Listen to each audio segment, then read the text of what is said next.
আসসালামু আলাইকুম বন্ধুরা। আজ পয়লা ফেব্রুয়ারি মাসের কথা শুনলেই আমাদের ভাষা আন্দোলনের কথা মনে হয়। ভাষা আন্দোলনে যারা রক্ত দিয়েছেন তাদের কথা মনে হয়, আমাদের বই মেলার কথা মনে হয় এবং একটা নতুন চেতনা জাগ্রত হয় ভিতরে। ভালো লাগে। সময়টাও শীতকাল, পরিবেশটাও অনেক সুন্দর, সব কিছু মিলিয়ে একটা চমৎকার সামাজিক বন্ধন আমাদের বইমেলার মধ্য দিয়ে ঘটে যায়।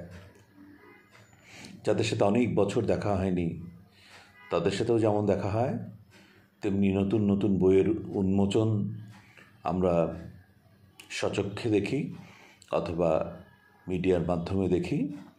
অনেক কবি সাহিত্যিকের সাথে পরিচয় হয়, অনেক রিনাউন্ড ফেমাস ব্যক্তিদের সাথেও পরিচয়ের একটা সুবর্ণ সুযোগ ঘটে যায়। আজ আবার পয়লা ফেব্রুয়ারি, আমাদের বাংলাদেশের সবচেয়ে আকর্ষণীয় যেই পর্যটন স্থান সেন্ট মার্টিনস, সেখানে আজ থেকে পর্যটকদের যাওয়া নিষিদ্ধ ঘোষণা করা হয়েছে। তো এটা বন, পরিবেশ ও জল মন্ত্রণালয়, যাই হোক পরিবেশ মন্ত্রণালয়, রিজওয়ানা যেটার অ্যাডভাইজার, ওনারা সিদ্ধান্ত নিয়েছেন যে একমাত্র প্রবাল দ্বীপ সেন্ট মার্টিনস এর ক্ষতি হবে। তাই ওনারা এখানে শুধু পর্যটন যাবে নভেম্বর থেকে অক্টোবর থেকে, আর থাকতে পারবে নভেম্বর থেকে যেতে পারবে, থাকতে পারবে ডিসেম্বর এবং জানুয়ারি। তার মানে ওখানে যারা ব্যবসা খুলে বসেছেন, পর্যটন কোটি কোটি টাকা বিনিয়োগ করেছেন, হাজার হাজার মানুষ যারা পর্যটকদের উপর নির্ভরশীল, যাদের জীবন পরিচালিত হয়, তারা কিন্তু সবাই বেকার হয়ে যাবে। আজ থেকে সবাই বেকার, একজন পর্যটকও সেন্ট মার্টিনস আইল্যান্ডে নাই। তো আমি যেহেতু সেন্ট মার্টিনস আইল্যান্ডের প্রথম MBBS গ্র্যাজুয়েট ডাক্তার 1981, আমাদের মরহুম প্রেসিডেন্ট শহীদ জিয়াউর রহমান, উনি সেন্ট মার্টিনস আইল্যান্ডে একবার গিয়েছিলেন এবং বলেছিলেন উনি ওখানে একজন MBBS ডাক্তার পাঠাবেন। আমি যখন পাশ করলাম, আমি বাংলাদেশের ভূখণ্ডের যে কোনো জায়গায় চাকরি করতে রাজি ছিলাম। তা আমাকে সেন্ট মার্টিনস আইল্যান্ডে আমি নিজে উৎসাহ দেখিয়ে আমি সেখানে পোস্টিং নিয়েছি। কিছুই ছিল না, জীবনের রিস্ক নিয়েছি। সাঁতার জানি না, কোনো জাহাজ যায় না, ট্রলারগুলো যায় মাছ ধরা, সাম্পান বলে। তা আমি টেকনাফ থেকে যাবতীয় মালপত্র নিয়ে নিজের টাকা পয়সা খরচ করে আমি সেন্ট মার্টিনসে গেছি। গভীর রাতে পৌঁছেছি। আমি লুঙ্গি পরে, শার্ট পরে, সেই সারা রাত আমার মাঝি, আমি আর আমার মেডিসিন ক্যারিয়ার, আমরা তিনজন মাথার মধ্যে করে সেই খাট থেকে আরম্ভ করে ম্যাট্রেস, তোষক, ওষুধপত্র, যাবতীয় যা লাগে সব কিছু আমরা সমুদ্রের পাড় থেকে, সেই আমার 1962-তে আইয়ুব খান সেখানে একটা আউটডোর ডিসপেন্সারি করেছিলেন, সেটা আনইউটিলাইজ ছিল, সেটা কোনোদিনও উদ্বোধন হয়নি। সেখানে আমি যেয়ে দেখি কিছু আনসার, গভীর রাত 2টো বাজে। আমি ওনাদেরকে রিকোয়েস্ট করেছি, ওনারা পরের দিন সকালে চলে গেছেন। আমার জিনিসপত্র সব কিছু কিন্তু নিচে জড়ো করে রেখেছি। And I was so tired. আমি সকাল প্রায় 4টার দিকে ঘুমিয়ে পড়েছি। 8টার দিকে উঠেছি, আমার মেডিসিন ক্যারিয়ার আসছে, কয়েকজন আনসারকে আসতে বলেছিলাম, তারা দোতলা একতলা এটা একটু পরিষ্কার করে দিয়েছে। তারপর আমি ধীরে ধীরে ওখানে গুছিয়েছি। আমি আমার ন্যাচারাল টয়লেট বাঁশ দিয়ে গর্ত করে এক জায়গায় করেছি। টিউবওয়েলটা ছিল, টিউবওয়েলটাকে সচল করেছি, অনেক কিছু করেছি। তো তো যাই হোক, তখন 1719 জন মানুষ ছিল সেই দ্বীপে।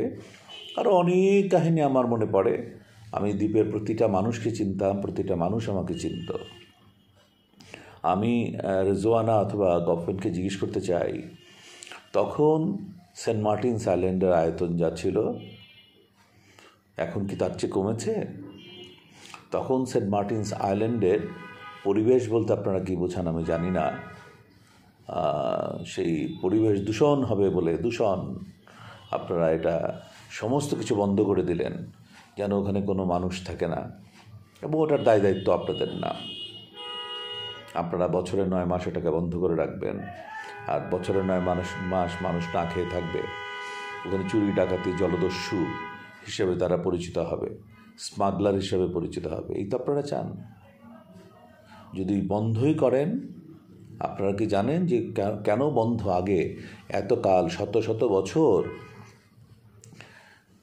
এপ্রিল মাস থেকে, April, May, June, July, August, September, October, এই কয়েক মাস বন্ধ থাকতো কেন যাতায়াত? বিকজ সমুদ্র সেখানে উত্তাল থাকতো। সেখানে মাছ ধরা ট্রলার বা যে কোনো ট্রলার যেতে পারতো না। এই 23 মাইল বা 33 না 40 কিলোমিটার এটা ট্রাভেল করতে পারতো না। এখন বড় বড় জাহাজ চলে এসছে, এখন এগুলো নিয়ে এত দুশ্চিন্তা করার কিছুই নাই। অনায়াসে মার্চ পর্যন্ত সেখানে এই ধরনের সমস্ত পর্যটকদের জন্য এটা উন্মুক্ত রাখা যেতে পারে। আর যদি আপনারা গায়ের জোরে এটা বন্ধ করে দেন, তাহলে ইলিশ মাছ বন্ধ করার জন্য যেমন সমস্ত জেলেকে আপনারা ক্ষতিপূরণ দিতেন, তেমনি সেন্ট মার্টিনস আইল্যান্ডে যা কিছু স্থাপনা আছে, ট্যুরিজমের জন্য যা কিছু করা হয়েছে, যত মানুষ সেন্ট মার্টিনস আইল্যান্ডে থাকে সবাইকে আপনাদের ক্ষতিপূরণ দিতে হবে। অথবা সেন্ট মার্টিনস আইল্যান্ড বছরে অন্তত 4 থেকে 5 মাস আপনারা পর্যটকদের জন্য এটা উন্মুক্ত করে রাখবেন।